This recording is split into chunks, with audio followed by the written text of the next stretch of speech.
Lucas 22. Estava próxima a festa dos pães asmos, chamada Páscoa. Preocupavam-se os principais sacerdotes e os escribas em como tirar a vida a Jesus, porque temiam o povo. Ora, Satanás entrou em Judas, chamado Iscariotes, que era um dos 12. Este foi entender-se com os principais sacerdotes e os capitães sobre como lhes entregaria a Jesus. Então eles se alegraram e combinaram em lhe dar dinheiro. Judas concordou e buscava uma boa ocasião de lhe o entregar sem tumulto. Chegou o dia da festa dos pães asmos, em que importava comemorar a Páscoa. Jesus, pois, enviou Pedro e João, dizendo: Ide preparar-nos a Páscoa para que a comamos. Eles lhe perguntaram: Onde queres que a preparemos? Então lhes explicou Jesus: Ao entrardes na cidade, encontrareis um homem com um cântaro de água. Segui-o até a casa em que ele entrar, e dizei ao dono da casa: O mestre manda perguntar-te: onde é o aposento no qual hei de comer a Páscoa com os meus discípulos? Ele vos mostrará um espaçoso cenáculo mobilado. Ali fazei os preparativos. E indo, tudo encontraram como Jesus lhes dissera e prepararam a Páscoa. Chegada a hora, pôs-se Jesus à mesa, e com ele os apóstolos, e disse-lhes: Tenho desejado ansiosamente comer convosco esta Páscoa antes do meu sofrimento. Pois vos digo que nunca mais a comerei, até que ela se cumpra no reino de Deus. E tomando um cálice, havendo dado graças, disse: Recebei e reparti entre vós. Pois vos digo que de agora em diante não mais beberei do fruto da videira, até que venha o reino de Deus. E tomando um pão, tendo dado graças, o partiu, e lhes deu, dizendo: Isto é o meu corpo oferecido por vós. Fazei isto em memória de mim. Semelhantemente, depois de cear, tomou o cálice, dizendo: Este é o cálice da nova aliança no meu sangue derramado em favor de vós. Todavia a mão do traidor está comigo à mesa. Porque o Filho do Homem, na verdade, vai segundo o que está determinado. Mas ai daquele por intermédio de quem ele está sendo traído. Então começaram a indagar entre si quem seria dentre eles o que estava para fazer isto. Suscitaram também entre si uma discussão sobre qual deles parecia ser o maior.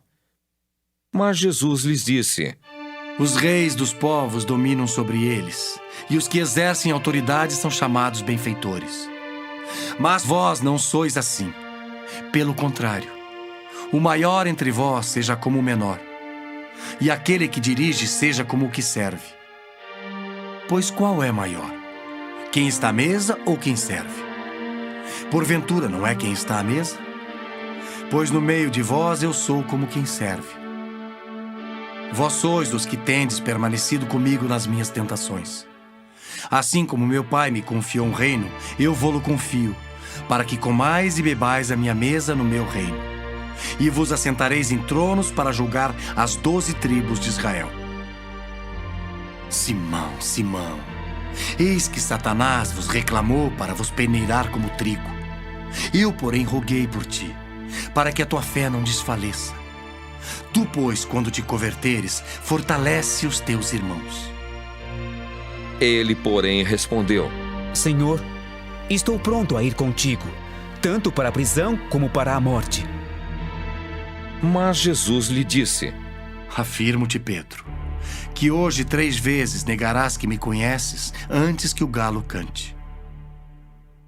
A seguir, Jesus lhes perguntou: Quando vos mandei sem bolsa, sem alforje, sem sandálias, faltou-vos porventura alguma coisa?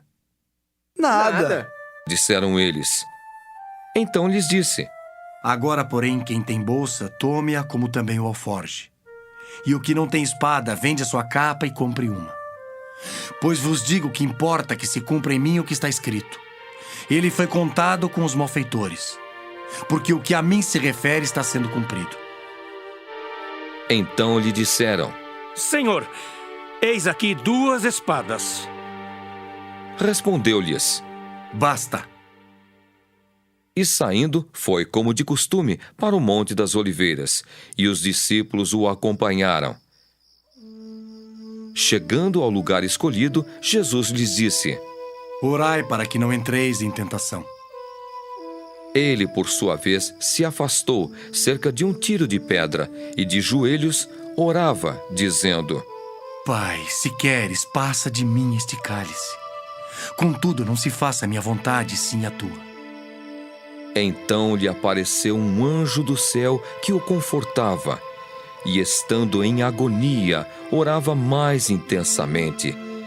E aconteceu que o seu suor se tornou como gotas de sangue caindo sobre a terra. Levantando-se da oração, foi ter com os discípulos, e os achou dormindo de tristeza, e disse-lhes: Por que estáis dormindo? Levantai-vos e orai para que não entreis em tentação.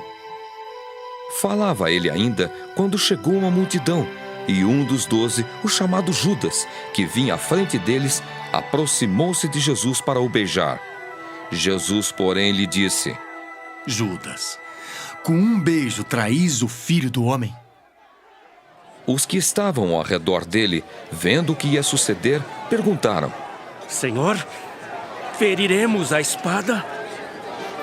Um deles feriu o servo do sumo sacerdote e cortou-lhe a orelha direita.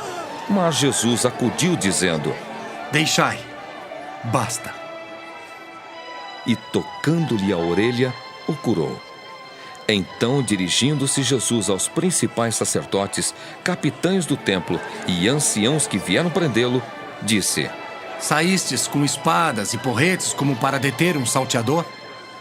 Diariamente estando eu convosco no templo, não pusestes as mãos sobre mim. Esta, porém, é a vossa hora e o poder das trevas. Então, prendendo-o, o levaram e o introduziram na casa do sumo sacerdote. Pedro seguia de longe. E quando acenderam fogo no meio do pátio e juntos se assentaram, Pedro tomou lugar entre eles. Entre mentes, uma criada, vendo-o assentado perto do fogo, fitando-o, disse: Este também estava com ele. Mas Pedro negava, dizendo: Mulher, não o conheço. Pouco depois, vendo-o outro, disse: Também tu és dos tais. Pedro, porém, protestava. Homem, não sou. E tendo passado cerca de 1 hora, outro afirmava, dizendo: Também este verdadeiramente estava com ele, porque também é galileu. Mas Pedro insistia. Homem, não compreendo o que dizes. E logo, estando ele ainda a falar, cantou o galo. Então, voltando-se o Senhor, fixou os olhos em Pedro, e Pedro se lembrou da palavra do Senhor, como lhe dissera: Hoje 3 vezes me negarás antes de cantar o galo. Então Pedro, saindo dali, chorou amargamente. Os que detinham Jesus zombavam dele, davam-lhe pancadas e, vendando-lhe os olhos, diziam: Profetiza-nos! Quem é que te bateu? E muitas outras coisas diziam contra ele, blasfemando. Logo que amanheceu, reuniu-se a assembleia dos anciãos do povo, tanto os principais sacerdotes como os escribas, e o conduziram ao sinédrio, onde lhe disseram: Se tu és o Cristo, dize-nos. Então Jesus lhes respondeu: Se vô-lo disser, não o acreditareis. Também, se vos perguntar, de nenhum modo me respondereis. Desde agora, estará sentado o Filho do Homem à direita do Todo-Poderoso Deus. Então disseram todos: Logo, tu és o Filho de Deus? E ele lhes respondeu: Vós dizeis que eu sou. Clamaram, pois: Que necessidade mais temos de testemunho? Porque nós mesmos o ouvimos da sua própria boca.